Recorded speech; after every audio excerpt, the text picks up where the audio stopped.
Good morning, y'all. Welcome to Coffee with Connect. We get together on Tuesdays and Thursdays at 9:30 in the morning. We have our coffee and we get into God's Word. My mug today is a Chewbacca mug. It is possibly, it's huge. It's. I think this would actually look normal in Chewbacca's hand. I was going to say it's the size of a Wookiee, but it's not. Because they're enormous, but this is enormous too. So I know you can barely see me behind it right now. So we are going to be continuing through Luke chapter 6 through the Sermon on the Plain as Jesus is teaching these ethical lessons that feels very similar to the Sermon on the Mount, but is more concise and actually hits a little bit different in some areas. And he's teaching how to live, and his would-be followers how to live as well. And so we're going through this in Luke 6 through the end of the chapter, through this entire sermon here that most theologians believe was a different account. So it may have been some of the same content as the Sermon on the Mount, but just related at a different time and in a bit of a different way by Jesus. And so we're going to be picking up on verse 27 here, 27 through 31 in Luke 6. I'm in the NIV. Let's read. But to you who are listening, I say, love your enemies.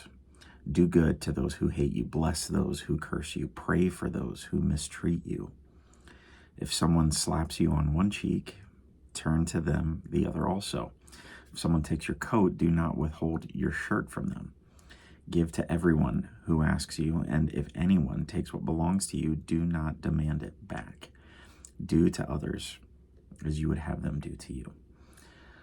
A lot of familiar statements from this passage here that we have heard, whether in a church setting or not. And as we go through our process of pray, read, think, write, do, as we have hopefully prayed, we've read God's Word, now we think about what it's saying to us. And as I think about the things that are written here, it's not really that hard to understand. These things are not tough to understand, simple to understand, tough to obey. Very tough. Like, let's just say it, right? Tough to obey. Jesus tells us exactly how to love our enemies here, and that's not easy. And he says, do good to them, bless them, pray for those who mistreat you. The other thing I think that's interesting here, as I'm thinking about this, is he's getting real in terms of like practical for sure, but he's also acknowledging the fact that we're gonna have enemies. I mean, think about that. Jesus isn't saying you're gonna go through this life and everything's gonna be fine. He's like, no, you're gonna have enemies, and when you do, this is how you treat them. The Bible's not saying that we won't have enemies. And so our response is what is the difference here. That's the difference, our response. We're to love them in a way that makes a difference and does something for them. There's like an action piece to this, if you notice. To speak well of those who speak poorly of you, to bless them is an action step. To pray for them is an action step. I was reading a commentary about this, and so I wanted to just read this to you because I thought this was a great couple of sentences here. It says, we cannot love our enemies as we love our nearest and dearest. Truth. To do so would be unnatural, impossible, and even wrong.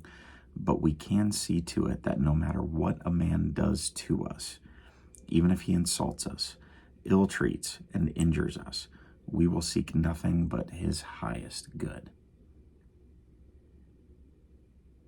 Turn the other cheek, that idea. Not intended to mean physically exactly.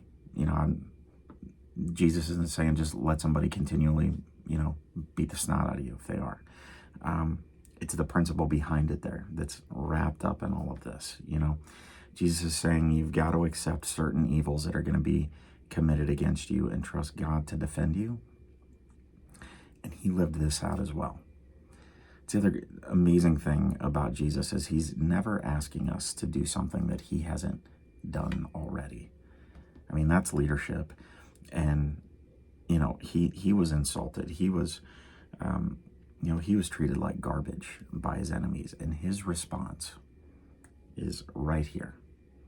So what about you? What's God saying to you through this? There may be some very specific examples that are coming to mind right now. I have no doubt that they're not. When you think about something like this, because this gets personal.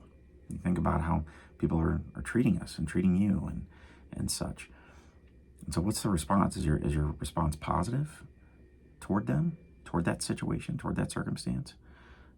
Does it look anything like this? If not, maybe it should, and you'll see a difference because you're handling it in a godly way. Then what do we do with it? Well, we know that last verse there. We know that is the golden rule, right?